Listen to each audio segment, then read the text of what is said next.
আপনাদের সামনে এমইএস এবং পল্লী বিদ্যুতের এমসিকিউ পরীক্ষা হবে।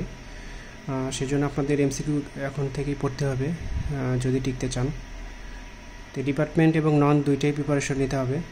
পাশাপাশি পল্লী বিদ্যুতের জন্য ইলেকট্রিক্যাল এমসিকিউ ফুল প্রিপারেশন নিতে হবে যদি টিকতে চান। আজকে আমি ইঞ্জিনিয়ারিং মেকানিক্স এখান থেকে কিছু এমসিকিউ আপনাদের দেখায় দিই। এটা ব্যাখ্যা সহ দেখাবো, আপনারা দেখলে অনেক কিছু ক্লিয়ার হবে আর কি, যেগুলো বুঝতে পারেন না বা মুখস্থ করতে হয়, এই টাইপের জিনিসগুলো আপনাদের অনেক ইজি হবে।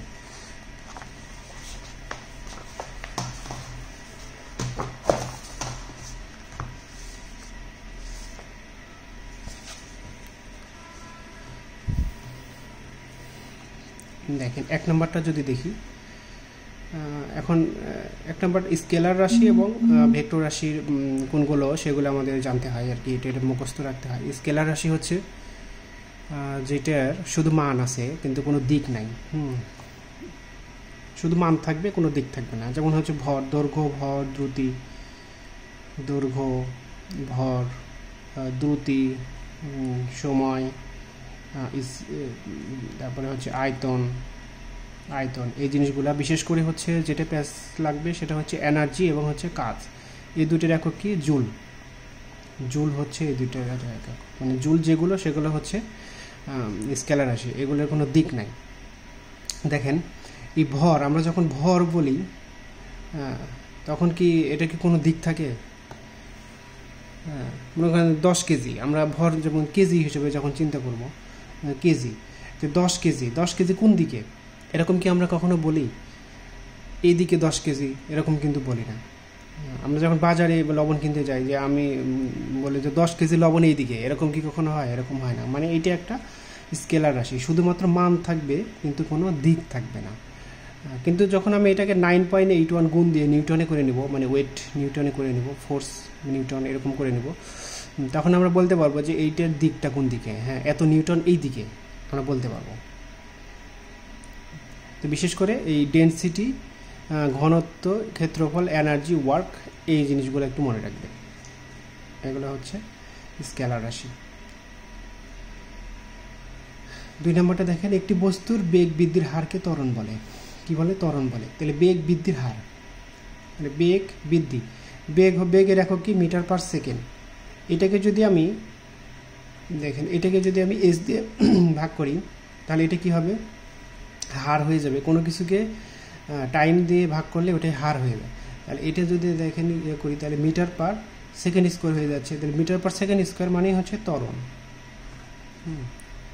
বেগ বৃদ্ধির হার, এটা হচ্ছে ত্বরণ।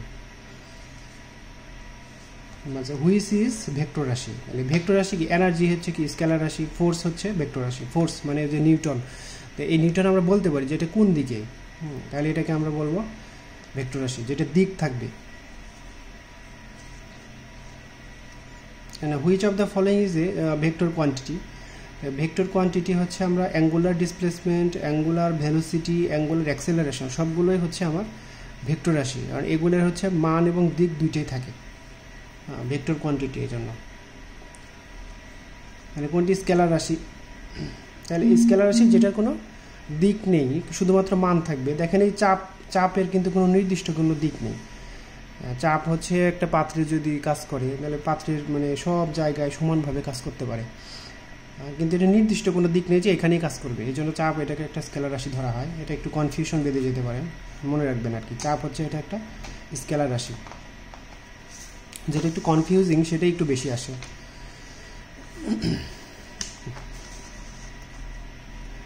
তাহলে the unit of force in SI unit. তাহলে এসআই ইউনিটে ফোর্সের একক কি? Newton. 1 KG force is equal two, তাহলে 1 কেজি ফোর্স, 1 কেজি ফোর্সকে আমরা যদি নিউটনে করতে চাই তাহলে 1 কেজিকে আমরা 9.81 গুণ করলে এটা নিউটনে চলে যাবে। যে কোনো কেজিকে আমরা 9.81 গুণ করব তাহলে এটা নিউটনে চলে যাবে। তাহলে এটা কত হলো? 9.81 নিউটন বা 9.8 নিউটন। এখন বলের মাত্রা সমীকরণ। এখন মাত্রা সমীকরণ আমার জানার জন্য দেখেন, আমরা কেজিকে চিন্তা করব মিটার, কেজিকে চিন্তা করব এম, বড় হাতের এম দিয়ে, মিটারকে চিন্তা করব এল দিয়ে, আর টাইমকে চিন্তা করব এস দিয়ে, টি দিয়ে আর কি, টি দিয়ে। তো এখন এটা কিসের মাত্রা চাইছে? বলছে যে বলের মাত্রা, বলের একক কি? নিউটন। আর নিউটনকে আমরা যদি ভাঙি KG metre per second square, এটা পাবো না? তাহলে কেজিকে আমরা বলবো বড় হাতের এম, আর মিটার যেহেতু লেন্থ আমরা মনে রাখতে পারি, লেন্থ হচ্ছে এল, আর টাইমকে বলবো হচ্ছে টি স্কোয়ার। তাহলে আমার কি হলো? এম এল টি ইনভার্স 2, এটা হচ্ছে মাত্রা। যে কোনো জিনিসেরই মাত্রা বের করার জন্য আমার এই তিনটা মনে রাখলেই হয়ে যাবে, অন্য কিছু মুখস্থ রাখার দরকার নাই। কেজিকে মনে রাখবেন এম দিয়ে, বড় হাতের এম, আর মিটার বা লেন্থ এটাকে এল দিয়ে প্রকাশ করবেন, আর টাইমকে টি দ্বারা প্রকাশ করবেন। তারপরে যেটার সাইজে ওইটার একক লিখবেন, লেখার পরে মানগুলো বসাই দিলে পেয়ে যাবেন। এখন যেসব বল একটি বিন্দুতে মিলিত হয় এবং তাদের প্রয়োগের দিক একই তলে অবস্থিত, তাদেরকে কি বলা হয়? একটি বিন্দুতে মিলিত হয় এবং তাদের প্রয়োগের দিক একটি তলে কাজ করবে। আমার এই যে একটা প্লেন যদি হয়, এই একটা প্লেন, এই প্লেনে হচ্ছে আমার অনেকগুলো ফোর্স এসে একটা বিন্দুতে মিলিত হবে, একটা বিন্দুতে যখন মিলিত হচ্ছে, এটাকে বলতেছি, এটা বলতে হচ্ছে কনকারেন্ট ফোর্স। হ্যাঁ, যখন একটা পয়েন্টে মিলিত হচ্ছে, কনকারেন্ট ফোর্স। আর যেহেতু একটা প্লেনে এসে এটা হচ্ছে, এই জন্য একটা প্লেন, এটা কোপ্লেনার। হ্যাঁ, কোপ্লেনার। যখন একটা প্লেনে কাজ করবে ফোর্সগুলো, তখন ওইটাকে বলবো হচ্ছে কোপ্লেনার। আর যদি একটা পয়েন্টে এসে মিলিত হয়ে যায়, তখন কনকারেন্ট ফোর্স। এটা হচ্ছে কনকারেন্ট ফোর্স, মানে কোপ্লেনার কনকারেন্ট ফোর্স। তাহলে এই ধরনের অনেকগুলো আমার ফোর্স অ্যাপ্লাই হতে পারে, কোপ্লেনার কনকারেন্ট ফোর্স অথবা নন কোপ্লেনার কনকারেন্ট ফোর্স। নন কোপ্লেনার মানে কি? কোপ্লেনার বললাম কি, একটা প্লেনে কাজ করবে। আর যদি আমার প্লেনটা অনেক হয়, মানে দেখেন এটা যদি এক্স ওয়াই জেড হয়, এখন ফোর্স দেখেন আমি বলছি যে কনকারেন্ট ফোর্স, মানে একটা ফোর্স একটা পয়েন্ট থেকে এইদিকে একটা কাজ করলো, এইদিকে একটা কাজ করলো, মানে দেখেন বিভিন্ন প্লেনে কিন্তু চলে যাচ্ছে। কনকারেন্ট আছে কিন্তু ফোর্সটা বিভিন্ন প্লেনে চলে যাচ্ছে। হ্যাঁ, এই জন্য এটা কিন্তু কোপ্লেনার না, এটা হচ্ছে নন কোপ্লেনার। আবার ফোর্সগুলো যদি একই লাইনে কাজ করে, এটা হচ্ছে লিনিয়ার ফোর্স। আর নন কনকারেন্ট কোনগুলো? নন কনকারেন্ট মানে একটা পয়েন্টে এসে ফোর্সগুলো মিলিত হবে না। মানে এই যে একটা প্লেন যদি হয়, এই প্লেন থেকে আমার ফোর্সটা বের হয়ে যাচ্ছে, এরকমভাবে ফোর্স বের হয়ে যাচ্ছে। তাহলে একটা প্লেন কোপ্লেনার, এই দেখেন কোপ্লেনার, তাহলে এই একটা প্লেন থেকে ফোর্সগুলো বের হয়ে যাচ্ছে, তাহলে এটা নন কনকারেন্ট ফোর্স। কনকারেন্ট ফোর্স কি? একটা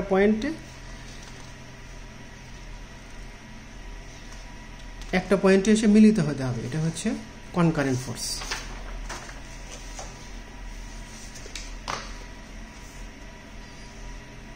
তাহলে একটি বস্তুর দূরত্ব পরিবর্তনের হারকে বলা হয় হচ্ছে বেগ। বেগের একক কি? Metre per second. তাহলে মিটার হচ্ছে দূরত্ব, তাহলে এই দূরত্বর হার মানে সময় দিয়ে ভাগ করছি এস, তাহলে এটা কি হয়ে গেল? Metre per second. এটা হচ্ছে কি? বেগের একক, এই জন্য এটাকে বলতেছি বেগ। দূরত্ব পরিবর্তনের হারকে বেগ বলে।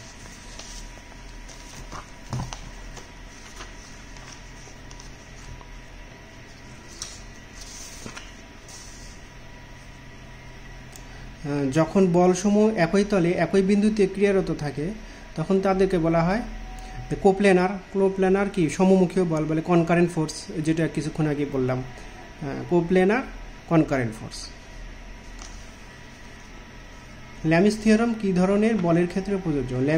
ল্যামি আমার যখন অ্যাপ্লাই করবো, তখন এরকমভাবে অ্যাপ্লাই করতে হয় না। তাহলে একটা বিন্দুতে যে বলগুলো কাজ করবে, এটার জন্য আমার ল্যামির সূত্র ইউজ করতে হয়। এই জন্য যে সমবিন্দু বল, এর জন্য আমরা ল্যামির সূত্র অ্যাপ্লাই করতে হবে। এখানে সমবিন্দু বল।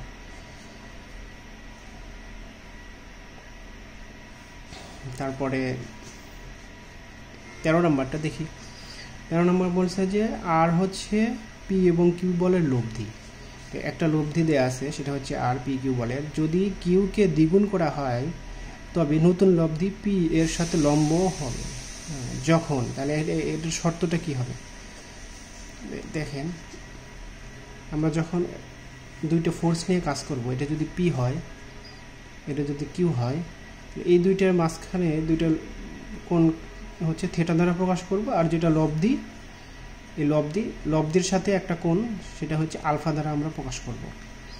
তাহলে প্রথম অবস্থায় বলছে যে এরকম আছে, আর দ্বিতীয় ক্ষেত্রে বলছে যে এটা যদি ডাবল করি, এই কিউবটাকে যদি ডাবল করি, তখন লব্ধিটা পি এর সাথে 90 ডিগ্রি বরাবর কাজ করবে। এই পি এর সাথে 90 ডিগ্রি, মানে আলফা হচ্ছে 90 ডিগ্রি, আলফা হচ্ছে 90 ডিগ্রি। এখানে এই কন্ডিশনটা বলা আছে। এইখানে আমি যদি এই আলফার জন্য যদি সূত্র লিখি, দেখেন tan alpha is equal to, তাহলে tan সেটা মুখস্থ রাখে অনেকে, কিন্তু মুখস্থ রাখলে ভুলে যাবেন। আমি একটু টেকনিক শিখাই দিই। tan মানে কি সাইন বাই কস, উপরে সাইন থাকবে আর নিচে কস থাকবে, sine theta by cos theta. এখন যেটার সাথে এই কোণটা যেই বলের সাথে আছে সেই বলটাকে ফ্রি রাখবেন, নিচে ফ্রি অবস্থায় রাখবেন, আর এই কিউ উপরে নিচে দুইজনের সাথেই দিয়ে দিবেন এরকম। যেটার সাথে কোণ আছে ওইটাকে নিচে ফ্রি রাখবেন, আর যে বলটা আছে ওইটা সাইন এবং কসের সাথে দিয়ে দিবেন। তাহলে এই সূত্রটা আমরা এখান থেকে পেয়ে যাব। এটা মুখস্থ রাখা আর কি, এটা ভুল হয়ে যায় আর কি। তাহলে দেখেন এই কন্ডিশনটা আমরা একটু এখানে অ্যাপ্লাই করার চেষ্টা করি। এখানে tan 90 ডিগ্রি, এখানে কিন্তু লব্ধির সাথে কোণ বলের, কার সাথে কোণ আছে? পি এর সাথে, পিটাকে ফ্রি রাখতে হবে। আর এই 2q-টা একবার সাইনের সাথে যাবে, একবার কসের সাথে যাবে, তাহলে 2q সাইন থিটা আর 2q কস থিটা। তাহলে দেখেন এইখানে কি হচ্ছে, 90 ডিগ্রি মানে কি ইনফিনিটি, ইনফিনিটি মানে 1/0, হ্যাঁ 1/0। তাহলে 1/0 যদি 0 উপরের সাথে গুণ হয়ে যাচ্ছে, আর এটা হচ্ছে 1, তাহলে এখানে থাকতেছে p plus 2q cos theta is equal two 0। তাহলে p এর মান হচ্ছে মাইনাস 2q cos থিটা। এটা একটা হচ্ছে, আমরা এটার লব্ধিটার সূত্র আমরা লিখি, তাহলে r square is equal two p square plus 2pq cos theta. তাহলে এখানে q এর মান তো 2q, তাহলে এখানে লিখতে হবে হচ্ছে r square plus p square 4pq cos theta. আচ্ছা, এখানে সরাসরি মানটা বসায় দিই। 2q cos থিটার মান হচ্ছে minus p, r square is equal two p square minus p, 2q cos theta এটা হচ্ছে মাইনাস p, তাহলে মাইনাস 2p স্কোয়ার, এরকম হবে আর কি।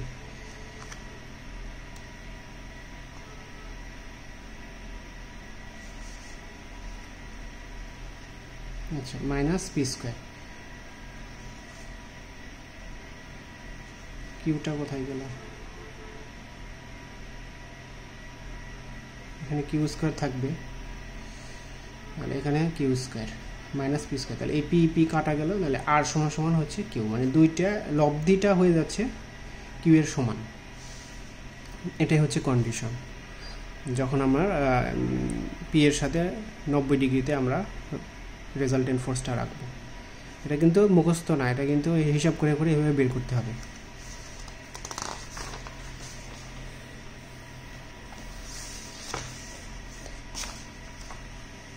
দেখেন 15 নম্বরটা,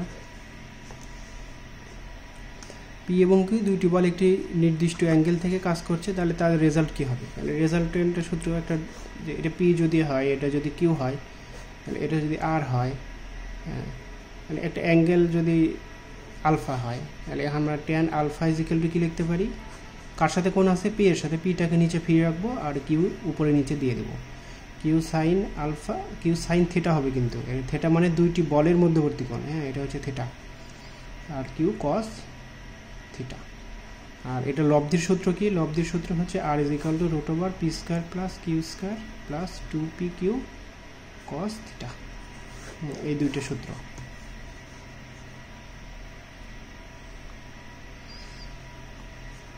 এটা যে রেজাল্টেন্টের মানটা চাইছে, লব্ধির মানটা। এখন দেখেন, এখন বলছে দুইটি equal force their resultant minimum and maximum respectively. তাই মিনিমাম দুইটি বল আমি যদি এখান থেকে এইভাবে যদি কাজ করা যায়, এটা যদি পি হয়, এটা যদি কিউ হয়, তাহলে এখানে এই রেজাল্টেন্টটা কী হবে? এখানে তো সবচেয়ে কম মান হবে না, দুই দিকে দুইজন টানাটানি করতেছে। তাহলে এখানে এই থিটার মানটা কত হচ্ছে? 180 ডিগ্রি। থিটার মান যদি এখানে 180 ডিগ্রি এখানে বসায় দেন, হ্যাঁ, তাহলে আমার এই আর এর মান হবে কি? P plus Q. P plus Q হয়, এটা 0 হয়ে যাবে। তাহলে এটা হবে কি? পি মাইনাস কিউ আর কি, পি মাইনাস কিউ হবে। আর এটা যদি ম্যাক্সিমাম করতে চান, এটা হচ্ছে মিনিমাম, আর এর মিনিমাম ভ্যালু। আর ম্যাক্সিমাম যদি করতে চান, এটা পি কিউ, এখানে 0 ডিগ্রি, হ্যাঁ, এখানে থিটা হচ্ছে 0 ডিগ্রি, এইখানে রেজাল্টে হবে ম্যাক্সিমাম। কস 0 ডিগ্রি মানে 1, তাহলে এখানে হবে হচ্ছে R is equal to P plus Q, এটা হবে ম্যাক্সিমাম। 0 ডিগ্রির ক্ষেত্রে ম্যাক্সিমাম, 180 ডিগ্রির ক্ষেত্রে মিনিমাম, রেজাল্টেন্টের মান আর কি। তাহলে এখানে দুইটি বল পি এবং কিউ, দুইটি সমান বল পি যখন থিটা কোণে ক্রিয়া হতো, লব্ধি বলের মান কত হবে? তাহলে এটা যদি পি হয়, এটাও হচ্ছে পি, এটা বলে দিছে। তাহলে এইখানে এই রেজাল্টেন্টের ফোর্সের মান কত? আর এই দুইটার মধ্যবর্তী কোণ হচ্ছে থিটা, দুইটি বলের মধ্যবর্তী কোণ থিটা। আর হচ্ছে কি? √π² প্লাস কিউ স্কোয়ার, কিউ মানে হচ্ছে 2pq cos থিটা। তাহলে এখানে কত হচ্ছে? 2p² plus 2p² cos theta.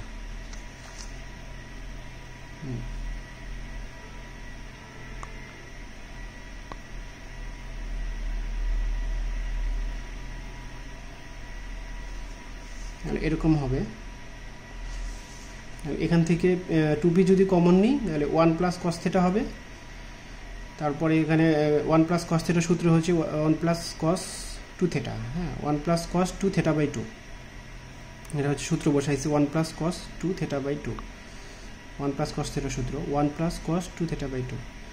তাহলে এখান থেকে হচ্ছে আর 1 plus cos 2 theta, 1 plus cos 2 theta মানে 2 cos স্কোয়ার থিটা, এটা একটা সূত্র। 1 plus cos 2 theta 2 cos square theta, একটা সূত্র। তাহলে এখানে 4 হলো, আর পি স্কোয়ার থাকলো, আর থিটা বাই 2 থাকলো। তাহলে এখান থেকে 2 থাকলো, পি থাকলো, এখানে cos থিটা বাই 2। এইটা হবে আনসার। দুইটি বল যদি সমান হয়, তাহলে আমি 2p cos থিটা বাই 2।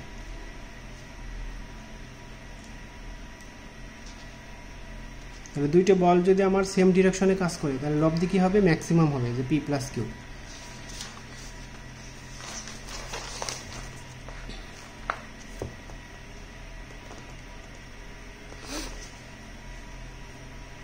তাহলে এখানে if the resultant of two equal force has the same magnitude as either of the force, then angle between two force। তাহলে আমরা কিছুক্ষণ আগে যেটা করলাম আর কি, দুইটি বল হচ্ছে সমান, তাহলে এখান থেকে আমরা অ্যাঙ্গেলটা বের করব কিভাবে। আর এখান থেকে আমরা এই যে এই পর্যন্ত আসার পরে এখানে এই পর্যন্ত আমরা তো আগে নিয়মটাই দেখলাম। এখন এই যে পিপি কেটে গেল, পিপি যদি কেটে যায়, আর এখানে থাকলে হচ্ছে 1, এখানে থাকলে 2, এখান থেকে cos থিটার মান নিয়ে আর কি থিটার মান বের করবো 120 ডিগ্রি। এটা কিভাবে হয় দেখেন, মানে দুইটা বল যদি সমানভাবে কাজ করে, তাহলে এদের মধ্যবর্তী কোণ হয় হচ্ছে 120 ডিগ্রি। আর রেজাল্টেন্ট একটা ফোর্স থাকে, রেজাল্টেন্ট ফোর্স, তাহলে এইখানে এরকমভাবে কাজ করবে। এটা পি, এটা হচ্ছে আর, তাহলে প্রত্যেকটার মাঝে হচ্ছে 120 ডিগ্রি করে অ্যাঙ্গেল থাকবে।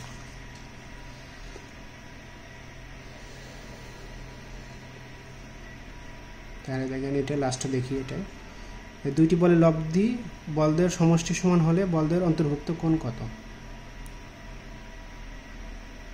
তাহলে লব্ধিটা হচ্ছে দুটি বলের লব্ধি বলদের সমষ্টির সমান, তাহলে আর হচ্ছে কি হবে? তার সমষ্টির সমান, মানে পি প্লাস কিউ, আর হবে হচ্ছে পি প্লাস কিউ। তাহলে অন্তর্ভুক্ত কোণ কত?